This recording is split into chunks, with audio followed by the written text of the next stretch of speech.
গত 15 তারিখে আমরা দক্ষিণ সাটুরিয়া একটা অর্ধগলিত লাশ উদ্ধার করি। আমরা প্রথমত অফিসে থাকা অবস্থায় সংবাদ পাই 15 তারিখ সকাল 10:30 ঘটিকার সময় আমার সাব ইন্সপেক্টর মিন্টু ঘোষ জানায় যে দক্ষিণ সাটুরিয়া গ্রামের জামাল বাদশা নামক এক লোক ফোন দিয়েছে, তার সেফটি ট্যাঙ্কিতে মানুষের লাশের মতো কিছু একটা দেখা যাচ্ছে এবং দুর্গন্ধ ছড়াচ্ছে। আমি তাৎক্ষণিক আমার অন্যান্য অফিসারদের নিয়ে ঘটনাস্থলে যাই। ঘটনাস্থলে গিয়ে আমি বিষয়টি দেখতে পাই এবং আমাদের ঊর্ধ্বতন কর্মকর্তাদের জানাই। ওই সাথে দেখা যাচ্ছে আমাদের সার্কেল স্যার এবং এডিশনাল এসপি ক্রাইম স্যার ঘটনাস্থলে উপস্থিত হয়, আর আপনাদের বিভিন্ন মিডিয়ার ব্যক্তিত্ব উপস্থিত হয়। লাশটা আমরা উত্তোলনের জন্য প্রথমে প্রাথমিক চেষ্টা করি। সেই সাথে দেখা গেছে যে আমরা ফায়ার সার্ভিসকে আহ্বান জানাই, যেহেতু লাশটা নিচে ছিল। ফায়ার সার্ভিসের মাধ্যমে পানি প্রয়োগ করে লাশটা উপরে বাসায় এবং আমরা উদ্ধার করি।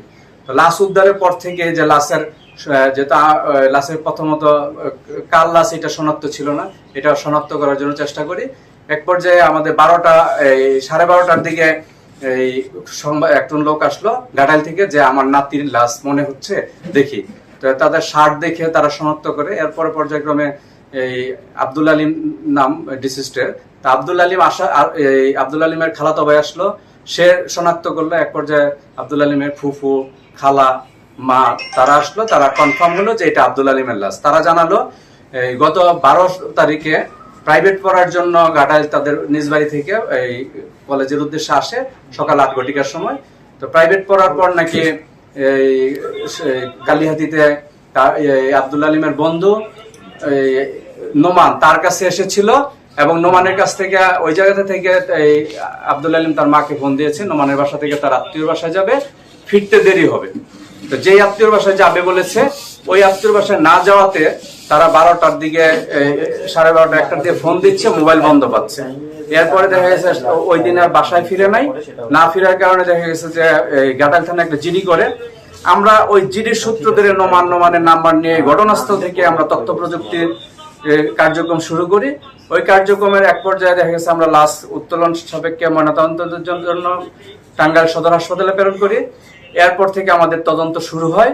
তদন্তের শুরুর সাথে আমরা নোমানকে খুঁজতে থাকি। নোমানকে খুঁজতে গিয়ে দেখি যে লাশটা যে জায়গায় ফেলেছে ঠিক পাশের একটা বিল্ডিং এ নোমানটা থাকে, একটা ম্যাচ করে ওই ম্যাচের মধ্যে। তা আমরা দেখা গেছে তাদেরকে ওই 15 তারিখে সন্ধ্যার পরে তাদেরকে জিজ্ঞাসাবাদের জন্য নোমানকে সহ ওই ম্যাচের আরো 4 জন সদস্য নোমান এবং শাকিল, শরীফুল, ইমরান, জামিল নামে এই 5 জনকে আমরা জিজ্ঞাসাবাদের জন্য থানায় নিয়ে আসি।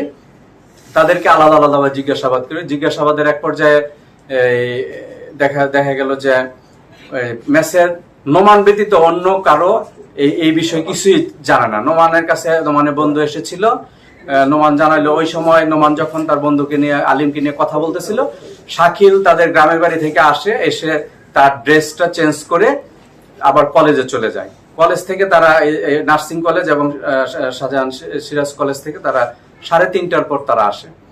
তো ঘটনা সে এই নোমান কোনোভাবে স্বীকার করতেছিল না। এক পর্যায়ে আমরা তাদের জিজ্ঞাসাবাদ করতে করতে দেখা গেছে যে আমাদের সিসি ফুটেজ দেখলাম, তার অবস্থান ছিল আমরা তথ্য প্রযুক্তিতে তাদের অবস্থান 12 তারিখ 2টার সময় এলেঙ্গা দেখাইছে। এই কারণে আমরা সন্দেহ ঘনীভূত হচ্ছিল যে সে এই রাস্তা ব্যবহার করে এলেঙ্গা গিয়েছে। তা আমরা আমাদের থানার সিসি ক্যামেরা পর্যবেক্ষণ করতে থাকি। ওই সেম একটা বাইক এবং নোমানের মতো দেখা যায়, অস্পষ্ট দেখা যায় ওই রাত্র 3টার সময়। এটা 15 তারিখ দিবাগত রাত্র 3টা, অর্থাৎ 16 তারিখ 3 ঘটিকার সময় সে তাকে দেখায়, এটা কি তুমি না? দেখানোর পরে দেখা গেছে যে সে হঠাৎ করে পায়ের মধ্যে পড়ে কান্নাকাটি করতেছে, স্যার আমি ভুল করে ফেলেছি, আমি ক্ষমা চাই। কি ভুল করছে তাকে সান্ত্বনা দিয়ে তাকে জিজ্ঞাসাবাদ করলে সে পর্যায়ক্রমে বলতে থাকে তার বন্ধু তার এখানে এসেছিল 12 তারিখ। আসার পর তারা গাঁজা খায়, ছাদের উপরে উঠে গাঁজা খায়। গাঁজা খেয়ে পরে নিজের রুমে প্রবেশ করে তার নোমান নাকি আব্দুল আলিমের কাছে কিছু টাকা পায়, ওই টাকাগুলো ফেরত চায়। টাকা ফেরত চাওয়া নিয়ে তাদের একটু তর্কাতর্কি হয়। তর্কাতর্কির এক পর্যায়ে সে তাকে রাগের সে জোরে ধাক্কা মারে।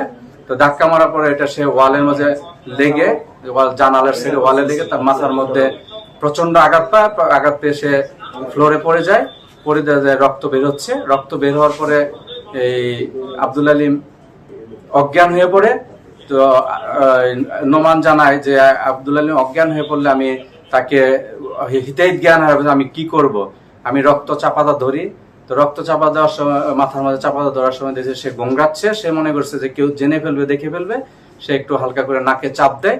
নাকে চাপ দেওয়ার 2-3 মিনিট পরেই সে নীরব হয়ে যায়। তখন সে আশেপাশে বাসার মধ্যে দেখতে চায় কোনো লোক আছে কিনা, নিজের কেসি গেটে তালা ঝুলিয়ে দেয়। তালা ঝুলানোর পর দেখা গেছে যে এখন কি করবে, লাশ কি করবে। তো আবার লাশের যদি আবার জেগে ওঠে, তার জন্য সে নিশ্চিত করার জন্য মৃত্যু গলার মাঝে প্লাস্টিকের রশি দিয়ে বাঁধে জোরে। তো আবার মাথার মধ্যে এই সিমেন্টের বস্তার যে ব্যাগগুলো আছে, ব্যাগ দিয়ে মাথাটা ডাকে যেন রক্ত অন্য কোথাও না পড়ে। রক্ত না পড়ার সে লাশটারে ঘুম করার জন্য সে প্রথমত ছাদের উপর নিয়ে যায়। তাদের পরিত্যক্ত নির্মাণ ভবন, ছাদের উপরে ময়লা টয়লা আছে, ময়লা আবর্জনা নিচে লাশটা প্রথম লুকায় আসে। বাসাতে গিয়ে বাসার রক্ত সব পরিষ্কার করে সে নিজে গোসল করে ফ্রেশ হয়ে দেখা গেছে কিছুক্ষণ বাসা অবস্থান করে। এরপর চিন্তা তার সে বর্ণনা করে যে আমি লাশটা কি করব এবং তার বাইকটা কি করব। তখন সে মাথায় বুদ্ধি আটে যে তার এলেঙ্গাতে এক বন্ধু আছে, তাকে ফোন দেয়, তোমার সাথে আমি দেখা করব, একটু দরকার। পরে বলতেছে আমি তো কাজে আছি, পরে আসবো না, কারণ এখনই দরকার, আমি আসতেছি। তো সে বাইকটা নিয়ে যায়। বাইকটা নিয়ে এলেঙ্গা ওই বন্ধুকে জানায়, বন্ধুর নাম হচ্ছে সাব্বিরকে জানায় যে এই বাইকটা তুমি রাখো, আমি 2-3 দিন পরে আর একটু আমার টাকার প্রয়োজন, কোনো কাস্টমার দেখায়ও বিক্রি করে টাকা। পরে সাব্বির নাকি জানায় যে আমি টাকা কোথায়, কাস্টমার কোথায় পাবো, আর তোমার বিক্রি করতে হলে গাড়ির কাগজপত্র লাগবে। তো নোমান জানায় যে আমি 2-3 দিন পরে আমি কাগজপত্র নিয়ে আসবো, তুমি আমাকে ফোন দিও না। তার এই তথ্যের ভিত্তিতে আমরা অভিযান শুরু করি যে আগে আমাকে বাইকটা উদ্ধার করতে হবে। আমরা ভোরে গিয়ে বাইকটা উদ্ধার করি। এই আসামি নোমানকে আমাদের গাড়িতে রেখে এই যার বাইকটা ছিল তাকে জিজ্ঞাসা করলে সে জানায় যে স্যার আমি তো কিছু জানি না, আমি আমার বন্ধু আমাকে তার বাইকটা রাখতে দিয়েছে 2-3 দিন, সে কোথায় যাবে বাইকটা রাখতে দিয়েছে, আর বলছিল বিক্রি করার জন্য। তার বলছে কাগজ নিয়ে আসো, কাগজ নিয়ে আসলে আমি পার্টি দেখাবো। তো আসামি এবং যার কাছে বাইকটা রক্ষিত আছে দুজনে কথা মিলে যাওয়াতে ধরে নেওয়া হয় যে সে কোনো অপরাধ না, এবং দেখা গেছে তার কাছে এটা রেখেছে সর্বে নোমানই অপরাধী। আবার নোমানকে আমরা একই পর্যায়ে জিজ্ঞাসা করলাম তুমি ব্যাগ বা মোবাইল কোথায় গেল। সে বলল যে ব্যাগ আমি যাওয়ার সময় আব্দুল লতিফ সিদ্দিকের বাড়ির পাশে একটা পুকুরের মধ্যে ফেলেছি, ব্যাগ এবং মোবাইল। সে ঘটনাস্থল দেখাইছে।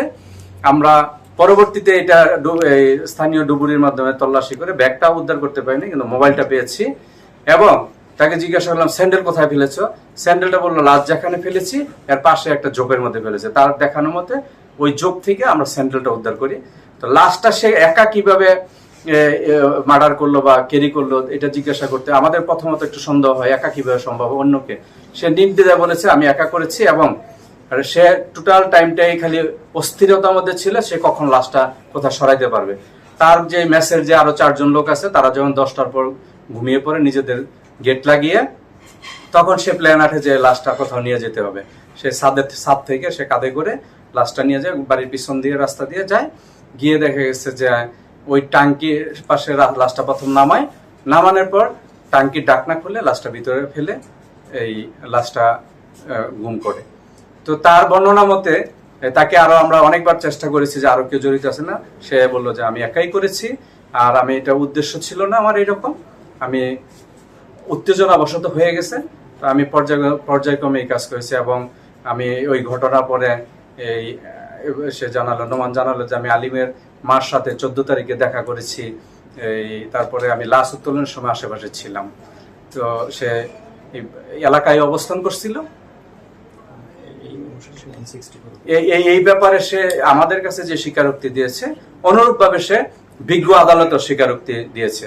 এছাড়া আমরা আরো যাদের নিয়ে এসেছিলাম আরো 5 জন যে জিজ্ঞাসাবাদের জন্য, তাদেরকে এই ঘটনায় কোনো সম্পৃক্ত না থাকার কারণে তাদেরকে মুচলেখায় তাদের জিম্মায় প্রদান করি, এবং কোনো প্রয়োজন হলে তাদেরকে ডাকলে যেন তাৎক্ষণিক যেন উপস্থিত হয় সেই শর্তে, এবং তারা ওইটাই হয়। এবং এই ক্ষেত্রে ম্যাচের মধ্যে যে শাকিল আলিমকে এবং নোমানকে একত্রে দেখতে পেয়েছিল, এই বিষয়টার জন্য শাকিল বিজ্ঞ আদালতে জবানবন্দি প্রদান করেছে যে সাক্ষী হিসাবে যে হ্যাঁ আমি 10টার সময় যখন বাসায় ঢুকি ওই সময় ওদেরকে বৈশাখ গল্প করতে দেখেছি, আমি আমার কলেজে তারপর চলে গিয়েছি, এরপরে আর বেশি কিছু জানি না। সেই সাথে সাব্বিরকেও যে সাব্বিরের কাছে কিভাবে মোটরসাইকেলটা সে রাখলো ওই বিষয়ে সাব্বির জানালো বিজ্ঞ আদালতের সাক্ষী হিসেবে জবানবন্দি প্রদান করেছে যে আমার কাছে আমার বন্ধু নোমানের মোটরসাইকেল এই বলে রেখেছে যে সে তার টাকার দরকার বিক্রি করবে এবং আমাকে ৩-৪ দিনের জন্য তার কাছে রাখার জন্য, কোনো কাস্টমার পেলে দেখানোর জন্য। আমি তাকে কাগজপত্র নিয়ে আসার জন্য বলি, সে কাগজপত্র নিয়ে আসে, তাকে আমি সাব্বির জানাই তাকে আমি যোগাযোগ করে আর পাচ্ছিলাম না। এরপর যে আপনারা পুলিশ এসে এই 16 তারিখ সকালবেলা আমাকে নিয়ে আসে, যে এই মোটরসাইকেল সহ নিয়ে আসে জিজ্ঞাসাবাদে যখন আমার সম্পৃক্ততা না পায় তখন দেখা গেছে সেই সাব্বিরের সম্পৃক্ততা না পাওয়ার পরে তাকে সাক্ষী হিসাবে প্রসিড করা হয়, একটা মামলার গুরুত্বপূর্ণ সাক্ষী।